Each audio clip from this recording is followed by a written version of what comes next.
입니다. 오랜만에 다시 또 한자 능력 검정 시험 제 87회 기출 문제를 한번 함께 풀어보도록 하겠습니다.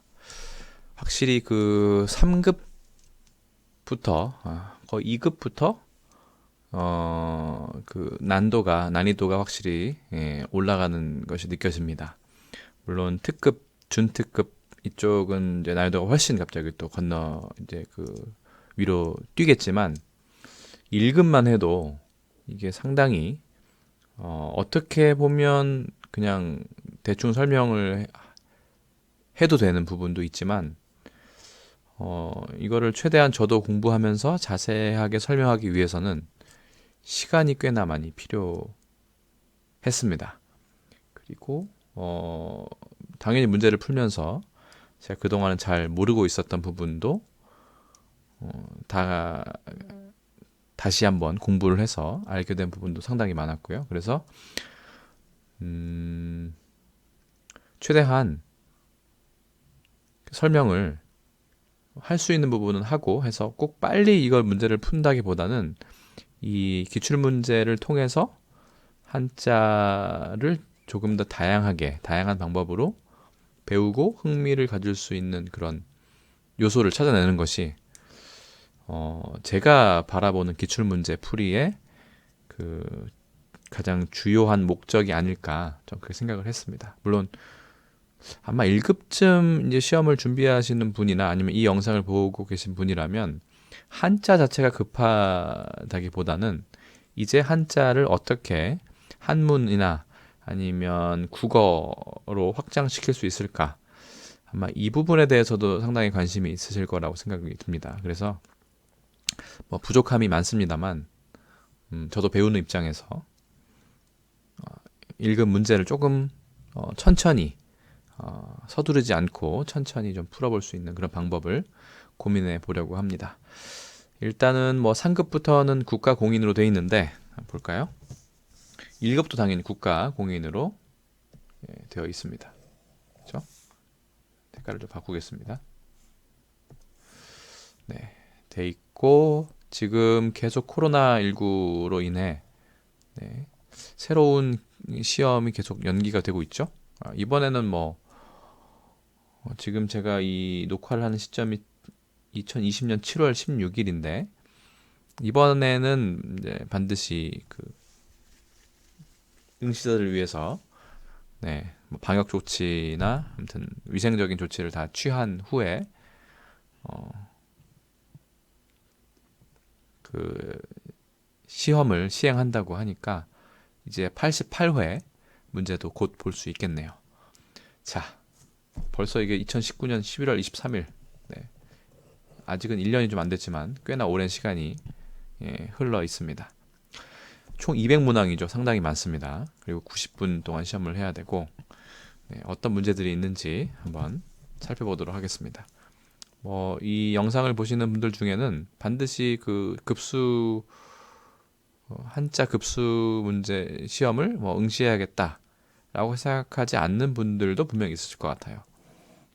그래서 어쨌든 한번 풀어보도록 그렇게 하겠습니다.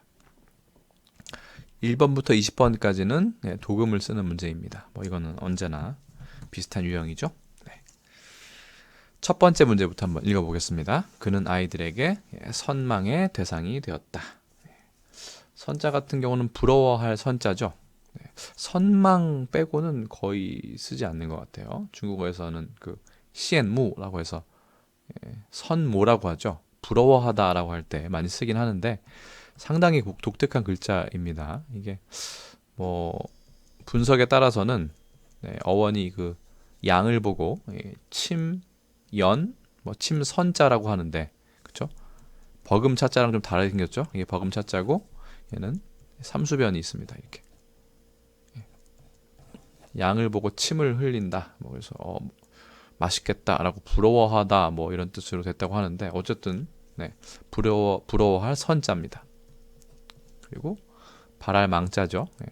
요즘엔 이 발할 망자의 아래쪽 부분을 임금왕자처럼 쓰는데 실제로는 발돋움하다의 뜻의 한자를 쓴다고 알고 있습니다. 정자라고 하던가요?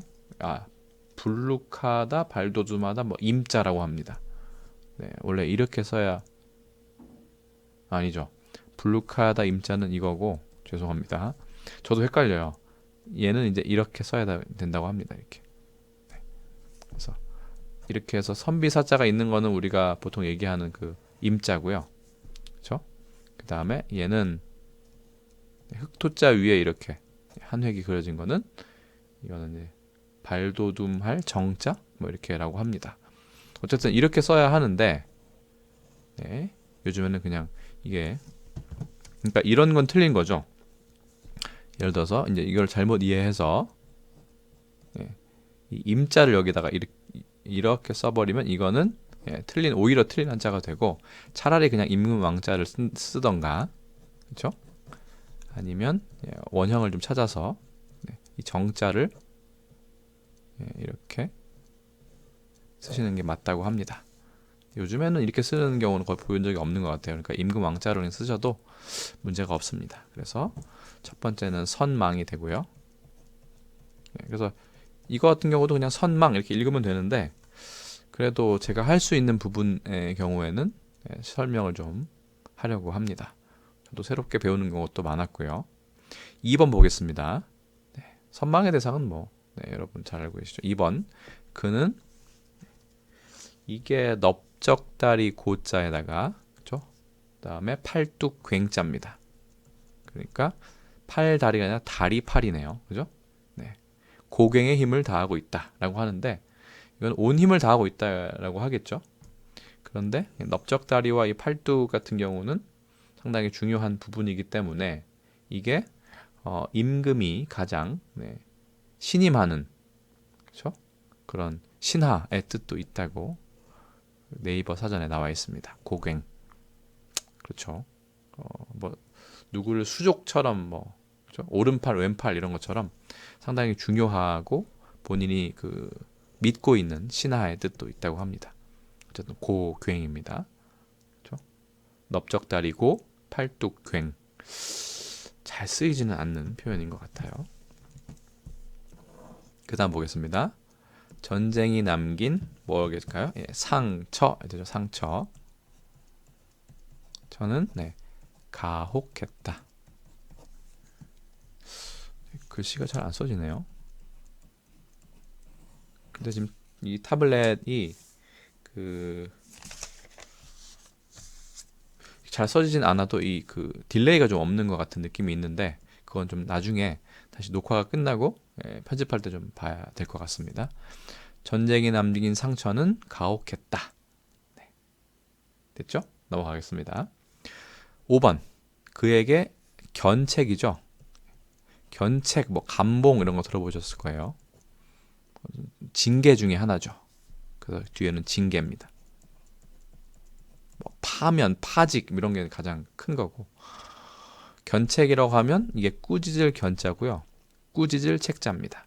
그래서 견책은 징계 중에는 경고 정도의 가장 약한 그런 징계라고 볼 수 있습니다. 그에게 견책의 징계가 내려졌다. 이렇게 하지 마세요. 다음부터는 이런 경고의 뜻이겠죠. 경고보다는 조금 더 센 그렇죠? 그런 징계일까요?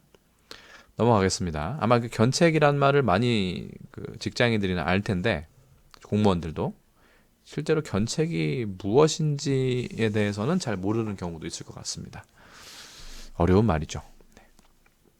그 다음 그녀는 남편의 구박과 그렇죠? 모욕을 받으며 살아가야 했다. 이 구박이라는 거는 제가 알기로는 이게 구타할 때 구거든요. 때리고 묻고 그러니까 실제로 그런 어떤 폭력을 말하는 것 같아요. 이 구박은 실제로 누구를 구박하다 신데렐라가 구박을 받았다라고 할 때 그 구박은 몰 구자 이렇게 쓰거든요. 그다음에 핍박할 때 박자 이렇게 쓰죠. 이렇게 이 구박이 더 뭐라 그럴까요? 보편적인 우리가 알고 있는 구박이고요. 이 구박은 그렇게 많이 쓰이는 것 같지 않습니다. 그렇죠? 실제로 맞는 거죠. 구타할 때 구니까요. 네. 모욕, 이 욕자 같은 경우도 그렇죠? 모욕이 아니죠. 죄송합니다. 모멸입니다. 모멸. 네. 그렇죠? 모욕할 때 욕은 이렇게 쓰죠. 우리가 알고 있는 그 욕자 있잖아요. 그 욕자. 네. 욕이죠. 욕. 욕하다. 이런 거 할 때. 그렇죠? 우리가 말하는 그 욕입니다. 말로 하든 뭐 행동으로 하든 그 욕이 한자죠. 모욕 아니고 모멸이죠. 네. 저도 잠깐 헷갈렸네요. 죄송합니다. 그래도 이런 게 좀 인간적이지 않습니까? 아닙니까? 자, 계속 보겠습니다. 그의 말에는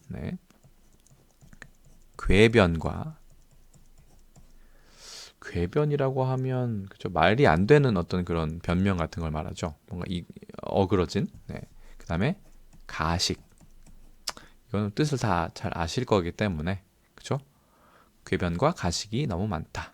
꾸며가지고 이렇게 거짓말을 하는 거죠. 거짓으로 표현하고. 다음 거 보겠습니다. 대학은 이념적 가치의 요람이죠. 무덤에서 요람까지 할 때 요람입니다. 흔들 요자죠. 얘는 바구니 람자입니다. 이게 흔들리는 바구니죠. 흔들리는 바구니. 요람. 그 다음 보겠습니다. 그를 배신자로 낙인 찍었다. 낙인. 됐죠? 불화자가 있는 거 봐서는 불에 달궈가지고 죄인에게 보통 찍는 게 낙인이었죠. 죄인이 아니면 보통 동물의 그 등급이나 어떤 그 표시를 하기 위해서 찍는 게 낙인이고, 그게 너무 이제 잔인해서 요즘에는 잘 지워지지 않는 잉크로 보통 돼지나 소나 이렇게 찍죠. 옛날에 말 같은 것, 말에도 많이 찍었고, 죄인한테 찍었던 게 조금 좀 충격적이죠. 죄인에게도 찍고, 죄인에게는 예전엔 또 먹을 이용해서 볼 같은데 평생 지워지지 않는 그런 문신이라고 할까요? 먹이죠, 먹. 먹줄을 새겼기도 했다고 배웠습니다. 그 다음 보겠습니다. 눈에는 뭐의 감정입니까? 연민이죠. 연민의 감정이 가득했다. 불쌍해하는 거죠. 그의 말투에는 이거는 저는 처음 본 것 같아요. 불령에 방자함이 녹아 있었다 이렇게 돼 있죠. 방자입니다. 불령의 령자는 쾌할 영자인데 뭔가 알겠습니다 하고 유쾌하게 선뜻 이런 뜻이거든요. 그게 아닌 거니까 뭔가 머뭇머뭇하면서 원한을 갖고 불평 불만을 가지고 특히 국가가 명령하는 거에 대해서 조금 반항하는 그런 느낌의 단어라고 해요. 그래서 제 마음대로 행동하는 거, 국가의 구속을 거부하고 뭐 이런 얘기입니다. 그래서 불령에 방자함이 녹아 있었다. 저는 이번에 솔직히 처음 봤습니다. 이런 표현은. 그래서 좀 더 어려운 것 같아요. 한자를 아시는 분들도 물론 제가 좀 부족한 부분이 있겠지만 이 급수 한자 문제는 그렇게 쉽게 접근할 부분이 아닌 것도 있습니다. 그다음 보겠습니다. 짓밟는 거죠. 법질서를 유린한 죄는 둘 다 짓밟기 때문에 발 족자가 있음을 알 수 있습니다. 용납할 수 없다. 됐죠? 그는 행방조차 묘연하였다. 행방이 묘연하다. 그렇죠? 근데 제가 봤던 묘연은 이 묘연도 있지만 아득히 멀다라는 뜻의 이 묘연도 있습니다. 그렇죠? 묘연. 둘이 묘하게 또 비슷해요. 느낌이. 개인적으로는 그래서 좀 뭐라 그럴까요? 좀 헷갈리는 부분이 있습니다. 제가 알기로는 행방이 묘연할 때 묘연은 이 묘연도 쓰는데 여기서는 이 묘연이 나왔어요. 그런 걸 봐서는 둘이 좀 혼용이 되지 않나 라는 생각이 듭니다. 어쨌든 묘연이라고 읽습니다. 18번 경찰은 그의 해외 도피죠. 도피 행각이라고도 많이 쓰는 도피를 방조하였다. 도울방, 도울조자죠. 방자 같은 경우는 동자가 하나 더 있는데 잠깐만요. 아마 이렇게 그렇죠? 쓸 겁니다. 이것도 같은 글자입니다. 방조. 그렇죠? 무언가 그 범죄 같은 거를 옆에서 모른 척하거나 도와줬을 때 모른 척하는 것도 도움에 해당하죠. 법률적으로는. 그래서 법률상으로는 이 방조라는 뜻이 여기도 나와 있지만 좀 부정적인 뜻으로 많이 쓰이고 이런 방조도 있습니다. 옆에서 지켜보면서 이렇게 돕는 거죠.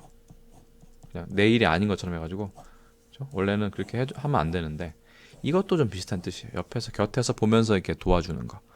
곁방자죠. 근데 보통 이것보다는 법률적에서는 이 방조를 이렇게 씁니다. 주로 부정적인 뭐 자살이라던가 그렇죠. 뭐 아니면 뭐 비리를 저지를 때 옆에서 그냥 보고도 모른 척 혹은 오히려 좀 도와주는 쪽을 방조라고 합니다. 20번 그 수법은 교활하고 치졸했다. 이 교활이라는 단어는 상당히 이제 재밌죠. 뭐 낭패만큼이나 재밌는 게 왜냐하면 옆에 이렇게 큰 게 견자가 있지 않습니까? 그래서 이게 다 동물과 관련이 있는 건데 이거는 또 너무 많이 얘기하면 또 지루해지기 때문에 다음 시간에 제가 조금 더 준비를 해서 말씀드릴 수 있도록 하겠습니다. 넘어갈까요? 이제 200문제 중에 10% 했네요. 그렇죠? 보겠습니다. 다음 한자어에 도금을 쓰세요. 사실은 그냥 쓰면 됩니다. 그리고 실제로도 그냥 거의 쓰고 넘어가는 방식으로 하려고 합니다만 그래도 혹시라도 설명할 게 있으면 설명을 하고 영상을 몇 개로 나누는 그런 경우가 있더라도 그렇게 해보겠습니다. 자, 그냥 도금만 이제 읽고 쓰고 넘어가는 거는 그냥 모두 이 시청하시는 이 분들도 그냥 혼자서 할 수 있을 것 같아요. 그냥 기출문제 다운로드 받아서 본인이 풀어보고 정답 맞추면 되니까 그럼 이 영상은 뭐 크게 의미가 없지 않나 생각이 들어서 제가 이제 조사하고 아는 것만큼만 간단하게 일부분만 설명을 드리도록 하겠습니다. 첫 번째는 예맥이죠.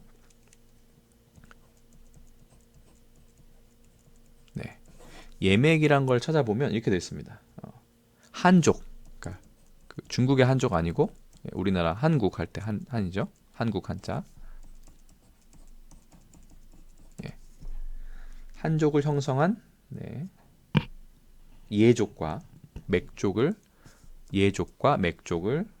동시에 이르는 말이다. 그래서 고조선 지역 내에 있었으며 부여와 고구려가 이 예맥에서 나왔다 이렇게 됐습니다. 그렇죠? 고구려는 잘 아실 것 같고 부여만 한번 써보겠습니다. 이 백제 쪽이죠. 이렇게 씁니다. 부여. 그래서 맥족을 많이 들어본 것 같아요. 저는 그렇죠?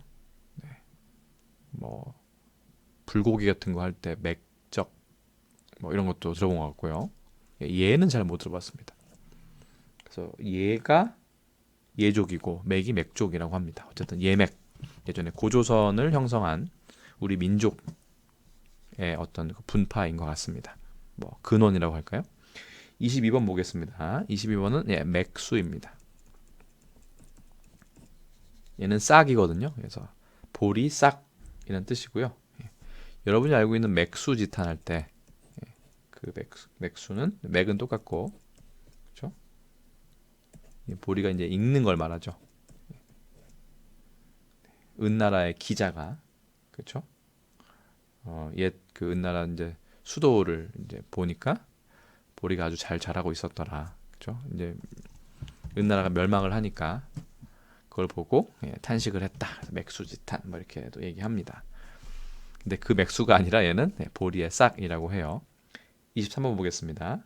얘는 반시죠. 네. 밥 반자에 수저 시자니까 밥숟가락을 말합니다. 그렇죠? 반자는 뭐 밥이란 거 알고 이게 이제 재밌죠. 수저 시자인데 그죠? 에다가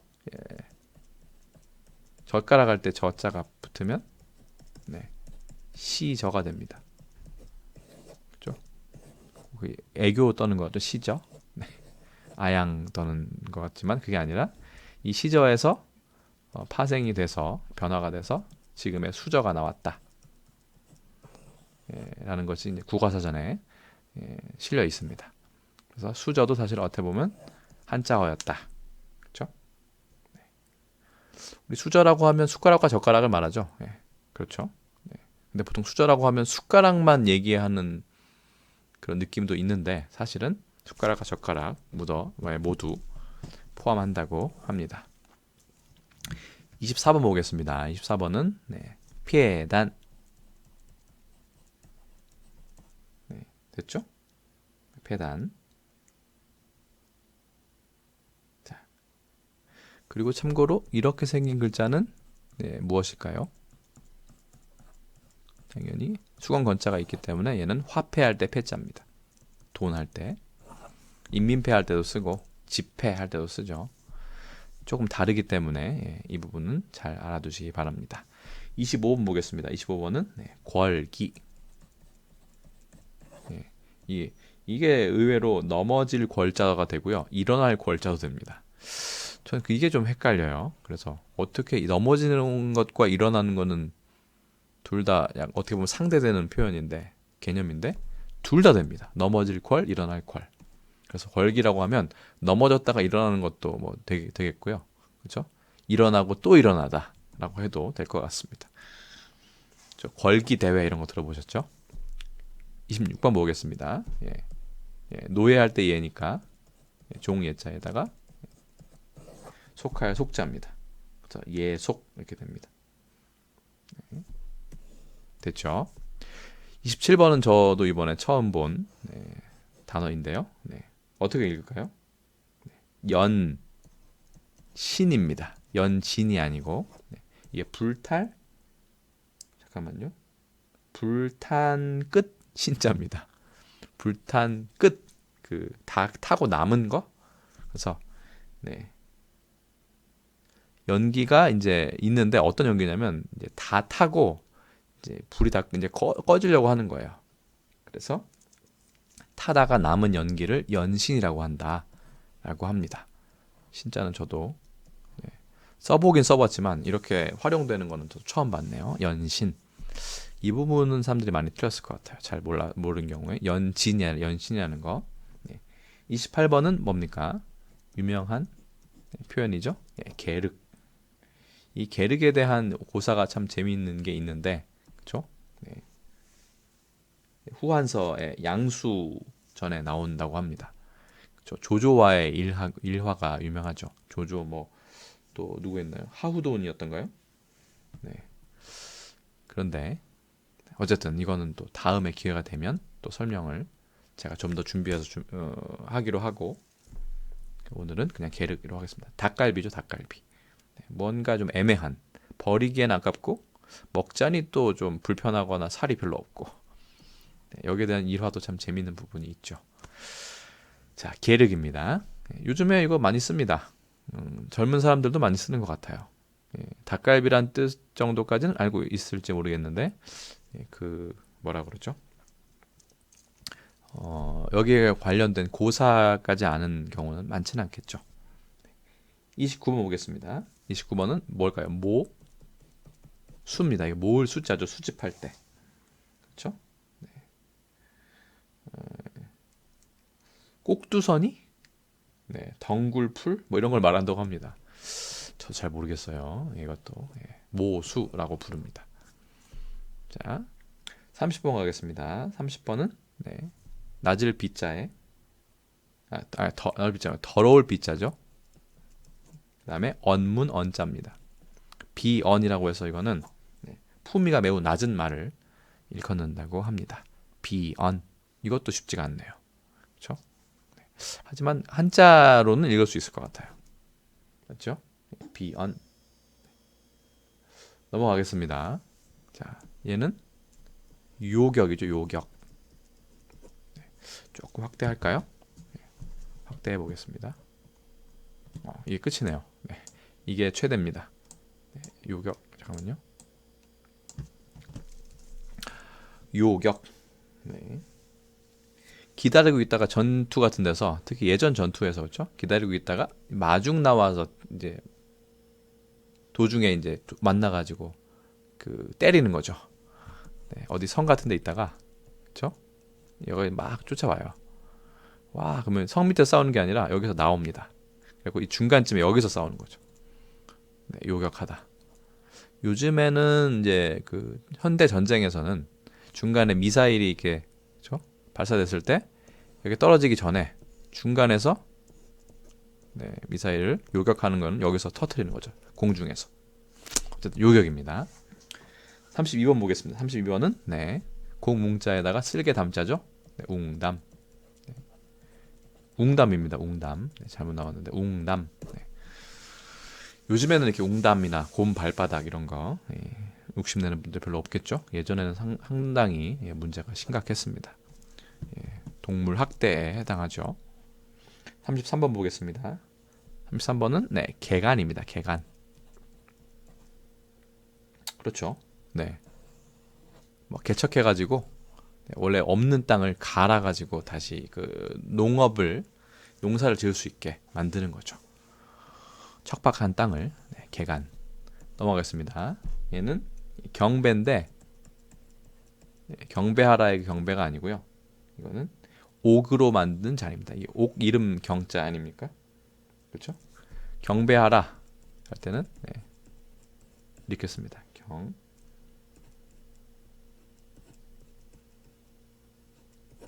경배. 공경하여 이렇게 절해라 이런 뜻입니다. 경배하다. 나에게 절해라. 누구에게 아무튼 경의를 표해서 절해라. 네, 경배라고 하죠.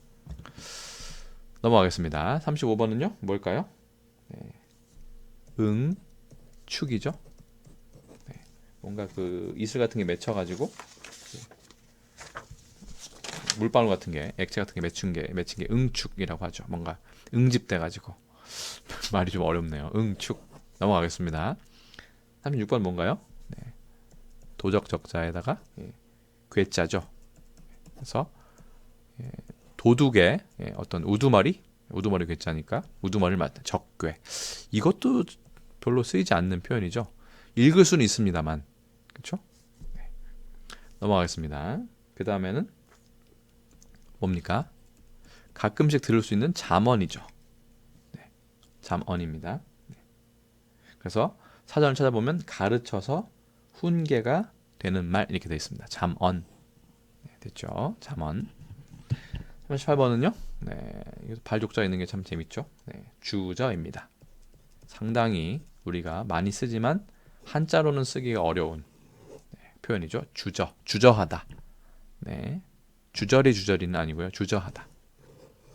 중국에서도 아주 어려운 단어에 속합니다. 그다음 넘어갈까요? 39번에는요. 네, 전도. 그렇죠?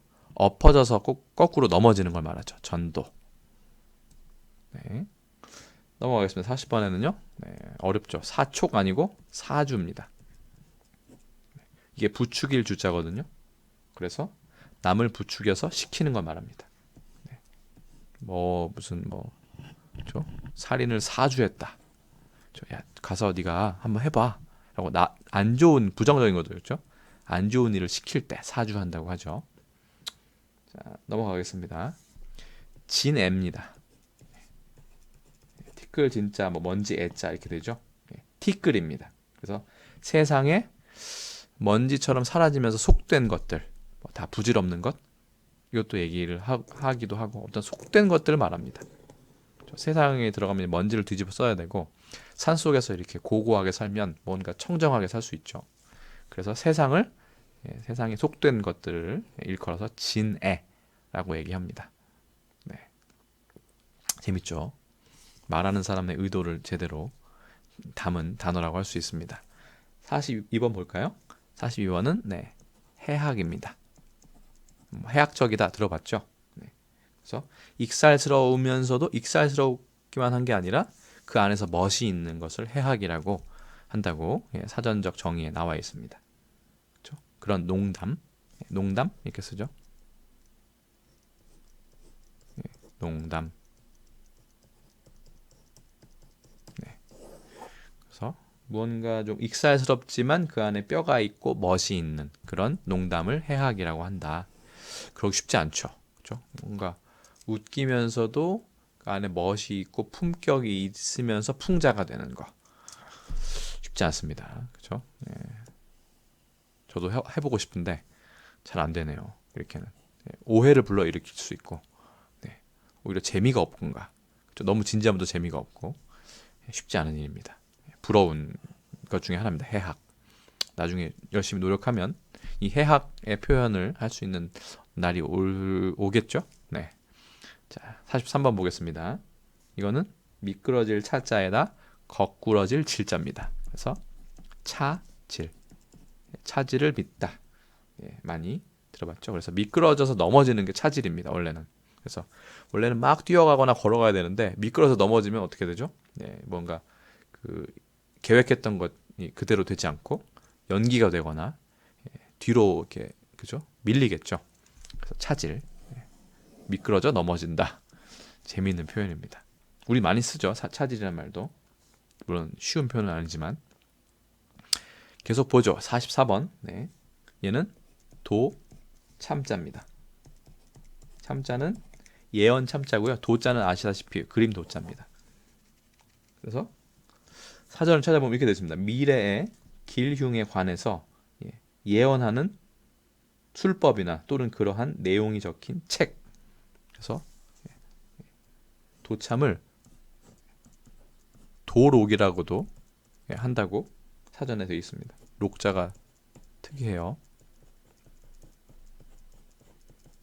도록, 도참 사상 이런 거 있죠. 뭔가 미래를 막 예언해가지고 그렇죠? 그림처럼 그리는 건가요? 자, 어쨌든 그렇습니다. 이 참자는 예언 참자입니다. 자, 45번 볼까요? 45번은 네. 네. 이게 치매입니다. 치매. 중국에서는 이것 때문에 이게 뭔가 멍하니 있다는 표현도 되고 이 두 개를 또 붙여가지고 바보라는 뜻으로도 쓰입니다. 자, 두 개나 있으니까요. 네, 치매. 그러면 언어 동작이 느리고 정신작용이 완전하지 못함 이렇게 되어 있습니다. 우리가 알고 있는 치매라고 하고요. 예전에는 이거를 치매를 뭐라고 했었냐면 노망이라고 많이 했습니다. 노망. 근데 이게 뭐라 그럴까요? 망령될 망자 해서 노망이라고 했는데 어감이 좋지 않은가 봐요. 그 노인에 대한 좀 차별 이런 느낌이 있었는지 노망이라는 표현을 잘 안 쓰게 됐습니다. 요즘엔 치매라고 많이 하죠. 네. 치매도 뭐 좋은 질병은 아닙니다만 그렇습니다. 46번 보면요. 이거는 탄강이거든요. 이건 상당히 아부가 섞인 표현이죠. 탄신해서 강림하셨다. 이런 거니까 태어나서 이 땅에 내려오신 거니까 임금이나 아니면 성인이 그렇죠? 일반 사람이 아니고요. 세상에 나았다, 뭐 이렇게 나왔다, 뭐 이런 뜻이죠. 탄강이라고 합니다. 쉬운 표현이 아닌 것 같습니다. 47번 볼까요? 얘는 퇴폐입니다. 퇴폐. 그렇죠? 쇠퇴하여 결단남. 좋지 않네요. 그 다음에 도의나 미풍 따위가 무너져서 엉망이 됨. 라는 게 사전적인 정의입니다. 그래서 얘는 무너질 퇴자고요. 얘는 폐할 혹은 버릴 폐자가 됩니다. 그래서 퇴폐라고 하면 좋지 않은 거죠. 뭔가 세상에 그 도리가 다 무너져 버렸다. 뭐 이런 건데 예전에 문해사조 보면 퇴폐주의도 있었죠. 그러니까 뭔가 처음에는 부정적으로 바라보다가 이게 과연 문학적으로 가치가 있냐 이렇게 퇴폐적인 것들을 다 써버리면 라고 했는데 또 한때를 또 풍미했던 사조로 지금 기록돼 있죠. 넘어가겠습니다. 48번. 48번 같은 경우는 뭘까요? 간사할 간자죠. 이게 좀 여성 차별적인 요소가 좀 숨어 있죠. 간사할 간자에다가 무엇입니까? 간특입니다. 간특. 지금 제가 풀었던 문제지를 네네 보고 있는데 찾기가 어렵습니다. 그래서 그냥 그대로 하겠습니다. 네, 간특. 네. 그래서 간사하고 간사는 사실 이 간인데 그죠? 사악한 사자를 이렇게 간사하고 사특함 이렇게 됐습니다. 자, 사특도 이렇게 쓴대요.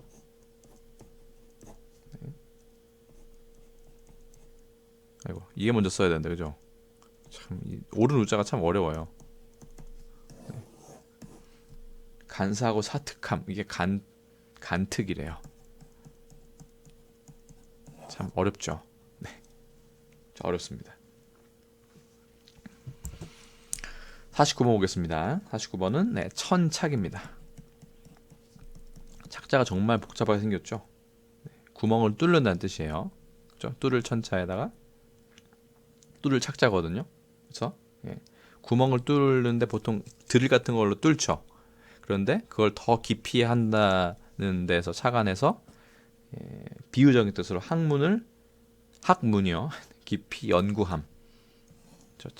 한 가지 문제에 이슈에 천착하다 이런 부분도 있어요. 그러니까 좋을 수도 있고 안 좋을 수도 있죠.